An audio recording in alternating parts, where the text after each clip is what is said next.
ETF index mutual funds నేర్చుకుని stock మార్కెట్లో రాణించాలనుకుంటున్నారా? వెంటనే ఈ నెంబర్కి కాల్ చేయండి.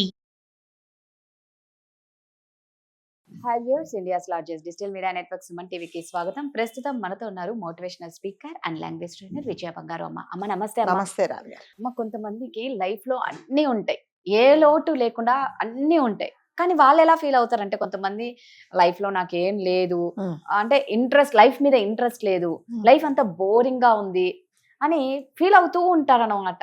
అన్ని ఉన్నా కూడా లైఫ్ లో వీళ్ళకి ఎందుకు బోరింగ్ అనిపిస్తుంది, లైఫ్ మీద ఎందుకు ఇంట్రెస్ట్ లేదు అంటారు? అంటే మీరు అన్నారు కదా, అన్ని ఉన్నా అనుభవించే రాత లేనప్పుడు, వాళ్ళ లైఫ్ వాళ్ళు ఎంజాయ్ చేయలేనప్పుడు ఏమవుతుందంటే, పక్కన వాళ్ళు బాగుంటే ఫస్ట్ ఆఫ్ ఆల్ వీళ్ళకు ఉండే కంఫర్ట్ వీళ్ళు ఎంజాయ్ చేయరు, వాళ్ళు బాగుంటే వీళ్ళు ఎంజాయ్ చేయలేరు అనమాట. సో వీళ్ళకున్నది వీళ్ళు ఏం అనుభవించరు, కానీ వీళ్ళది ఒకటే ఉంటుంది, పక్కన వాళ్ళు బాగుండకూడదు. వీళ్ళ ఫీలింగ్ ఏంటంటే, నాకేంటి ఇన్ని ఉన్నా కూడా నేను సందేహం అసలు ఏమీ లేదు వాళ్ళకి, అయినా వాళ్ళు ఎందుకు సంతోషంగా ఉండంటే అది ఆత్మ సంతృప్తి అంటారు కదా. అది నిజంగానే ఉన్న దాంట్లో సాటిస్ఫై అయ్యి ఉన్న దాంట్లోనే మనం ఫ్యామిలీలో బాగున్నామంటే సంతోషంగా ఉంటుందని. అంటే మీరు అన్నట్టుగా పక్కన వాళ్ళకి కొంతమందికి ఏంటంటే, ఎదుటి వాళ్ళు బాగుంటే వీళ్ళు చూడలేక వీళ్ళ లైఫ్ని వీళ్ళే స్పాయిల్ చేసుకుంటారు అనమాట కదా. వాళ్ళు అంటే భార్యాభర్తలు బాగుంటే వీళ్ళు చూడలేరు, వాళ్ళ పిల్లలు చక్కగా చదువుకుంటే చూడలేరు, వాళ్ళ పిల్లలకు చక్కగా మంచి పెళ్లిళ్ళు అయితే వీళ్ళు చూడలేరు. ఎందుకంటే వీళ్ళకి ఎంతసేపు ఒళ్ళంతా జలస్ ఉంటుంది అనమాట, అసూయ, ఈర్ష, వాళ్ళు బాగుండకూడదు. అలాంటప్పుడు మీరు ఎలా బాగుంటారు? అసలు మీకున్నన్ని వాళ్ళకు లేవు కదా. మీకు చక్కగా మంచి ఇల్లు ఉంది, బంగారాలు ఉన్నాయి, నగలు ఉన్నాయి, దాని తర్వాత మంచి భార్యాభర్తలు బాగున్నారు, అయినా వాళ్ళ మీద ఎందుకు జెలస్ ఫీల్ అవుతున్నారు అని అంటే, మీకున్నది మీరు అనుభవించలేక ఎంతసేపు వచ్చి నాకున్నది నేను అనుభవించక పక్కన వాళ్ళని చూస్తాం. వాళ్ళు ఈరోజు ఎందుకు సంతోషంగా ఉన్నారు, వీళ్ళని ఎలా చెడగొట్టాలి, ఫస్ట్ ఆఫ్ ఆల్ చెడగొట్టడం ఎలాగా, అప్పుడు నాకు సాటిస్ఫాక్షన్ అనమాట. కొంతమంది చాలా మంది ఉంటారండి అట్లాగే, వాళ్ళు సంతోషంగా ఉంటే నేను చూడలేను అనమాట, అస్సలు చూడలేరు. వాళ్ళ మధ్యలో ఎట్లా చిచ్చు పెట్టాలి, అప్పుడు నాకు సాటిస్ఫాక్షన్. సో నాకు నిజంగా అన్ని కంఫర్ట్స్ ఉన్నాయి, చక్కగా అంటే పిల్లలు ఉన్నారు, భర్త ఉన్నాడు, భార్య ఉంది, ఇంట్లో మంచి సంసారం ఉన్నది, చక్కగా నేను వండుకొని చేసుకొని తినొచ్చు అంటే అట్లా కాదు. పక్కన వాడు సంతోషంగా ఉంటే నాకు కడుపు మంట. ఆ కడుపు మంట ఎంతవరకు ఉంటుందంటే, వాళ్ళు నిజంగా బాధపడితే అప్పుడు నాకేం ఉండదు. మరి నేను ఎలా సంతోషంగా ఉంటానంటే ఉండలేను కదా. ఎంతసేపు వచ్చి పక్కన వాళ్ళు బాగుపడితే నేను అంటే ఈర్ష్యతో కోపంతో రగిలిపోతుంటే, మీరు అన్నట్టుగా మీరు అనుకున్న టైటిల్ అదే కదా, నాకు అన్నీ ఉంటాయి కానీ నేను అనుభవించలేదు. అన్నీ ఉన్న అల్లు నోట్ల సెన్ అంటారు కదా, అన్నీ ఉంటుంది కానీ నేను అనుభవించను. ఎందుకు అనుభవించను? పక్కన వాళ్ళు హ్యాపీగా ఉన్నారని చెప్పేసి.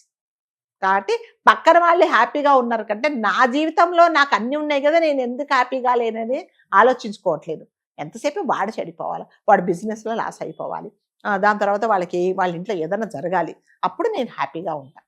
చాలామంది ఉంటారండి రాజుగారు, చాలామంది ఉంటారు. అంటే ఇది ఆఫీసులలో కాదు, ఇళ్లలో కాదు, కొన్ని కాలనీలలో, ఎక్కడ రిలేటివ్స్ల మధ్యలో కూడా అలాగే ఉంటుంది. ఆ రిలేటివ్స్లో 10 మంది అంటే ఒక గెట్ టుగెదర్, ఒక ఏదో ఫంక్షన్ లో కలిసామంటే ఎంతసేపు వచ్చి పక్కన వాళ్ళ గురించి బాగా మాట్లాడతారు. అదంతా అసలు రాగానే హగ్గులు ఇచ్చుకోవడము, దాని తర్వాత అదంటము ఇదనడము, ఇదేంటి ఈ చీర బాగుంది, ఈ నగ బాగుంది అంటారు అనుకోవడము, పక్కనకి వెళ్ళేసి అది నగ పాడ, అదే గోల్డ్ రోల్ ఇలా చెప్పుకోవడము. అది నిజంగానే పాపం ఏదో కష్టపడి కొనుక్కుంది, అది అట్లా అనుకోరు. ఇవన్నీ ఏంటంటే, నాకున్నది నేను అనుభవించక, నాకున్న కంఫర్ట్స్ నేను కంఫర్టబుల్గా ఉండక, ఎదుటి వాళ్ళు బాగున్నారు అని నేను ఆలోచించి జలస్ ఫీల్ అవుతాను. అందుకే నేను బాగలేదు. ఎప్పుడైతే పక్కన వాళ్ళు బాగుండాలనుకోండి, నిజంగా మనం చాలా హ్యాపీగా ఉంటాం కదా. ఇప్పుడు పిచ్చి మొక్కలలో తులసి మొక్క ఉందనుకోండి, ఆ తులసి మొక్క వల్ల చుట్టుపక్కల ఉండే చెట్లకు కూడా ఆ వాసన వచ్చేసి అవి కూడా హ్యాపీగా ఉంటాయి అన్నమాట. ఆ వాసన ఆ చుట్టుపక్కల మొక్కలకు కూడా వస్తాయి. అదే గంజాయి మొక్క అనుకోండి, చుట్టుపక్కల ఎన్ని ఉన్నా కూడా అదే వస్తుంది. అట్లాగే నేను హ్యాపీగా ఉండి, నాకున్న దాంట్లో నేను సంతోషంగా ఉంటే, పక్కన వాళ్ళు సంతోషంగా ఉన్నారని నేను సంతోషపడతాను. నాకు ఎంతసేపు వచ్చి వాళ్ళు నాశనం అయిపోవాలి, వాళ్ళు పాడైపోవాలన్నప్పుడు నేను నిజంగా సంతోషంగా ఉండాలండి. చాలా మంది అంటే కావాలని వాళ్ళ జీవితాలు వాళ్ళే నాశనం చేసుకోవాలి, అంతే కదా. ఇప్పుడు నాకున్నది నేను అనుభవించకుండా ఎంతసేపు వచ్చేసి వాళ్ళు బాగున్నారు మరి నేను ఎప్పుడు బాగుంటా? నేను బాగున్నాను కదా. ఎంత అంటే వాళ్ళ మధ్యలో ఎలాంటి చిచ్చు పెడదామా? ఇద్దరు ఫ్రెండ్స్ ఉంటారు అనుకోండి, చాలా బాగుంటారు వాళ్ళిద్దరు ఫ్రెండ్స్. ఈ మధ్యలో ఆమెకి ఏంటంటే ఇట్లా కడుపు రైలిపోతూ ఉంటుంది అనమాట. ఎందుకు వాళ్ళిద్దరు అంత ఫ్రెండ్షిప్లో ఉన్నారు, ఎలా చెడగొట్టాలి అనేసి అక్కడ చెప్పే మాటలు అక్కడ, ఇక్కడ చెప్పే మాటలు అక్కడ, అటు ఇటు చెప్పేసి వాళ్ళిద్దరు చెడిపోతే ఇప్పుడు ఈమె హ్యాపీగా ఉంటుంది. చాలా మట్టుకు అంటే చాలా మంది ఇలా చేసేవాళ్ళు ఉన్నారండి రాదుగా.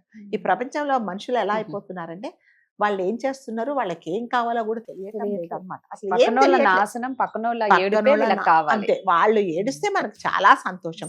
ఒక పక్కన ఇంట్లో ఏదైనా గొడవ, ఎప్పుడు గొడవలు జరిగేది, ఏదో పాపం సర్దుకొని వాళ్ళు బాగున్నారంటే ఇదేంటి ఈ రోజు ఏం గొడవ జరగట్లేదు, ఏమైంది సంగతి, అసలు ఉన్నారా పోయారా, వెళ్ళి కొట్టుకొని చచ్చిపోయారా రాత్రి అనేసి మళ్ళీ పని వాళ్ళను వెళ్ళావా పక్కింటికి పనిగా వెళ్ళాను బాగున్నారా, ఈ రోజు ఏం గొడవ లేదు, అది ఎలా గొడవ జరగదు, ఏదో ఉంటది. ఇలా ఇలా ఆరాలు కూడా తీస్తారనమాట. ఇవన్నీ మళ్ళీ మళ్ళీ మీరు చెప్పినట్టుగా నా లైఫ్ నేను ఎంజాయ్ చేయకుండా పక్కన వాళ్ళ లైఫ్ పాడైపోవాలన్నప్పుడు నిజంగా ఎవ్వరు జీవితంలో సుఖపడరు. అంతేనా? నా లైఫ్ నేను అనుభవించాలి, చక్కగా ఉన్నది అనుభవించాలి, నాకు వీలైతే ఎవరికైనా సహాయం చేయాలి, లేకపోతే నేను 6 పూటలు తినేసి చక్కగా ఉండాలి. అది చేయరు, ఇది చేయరు.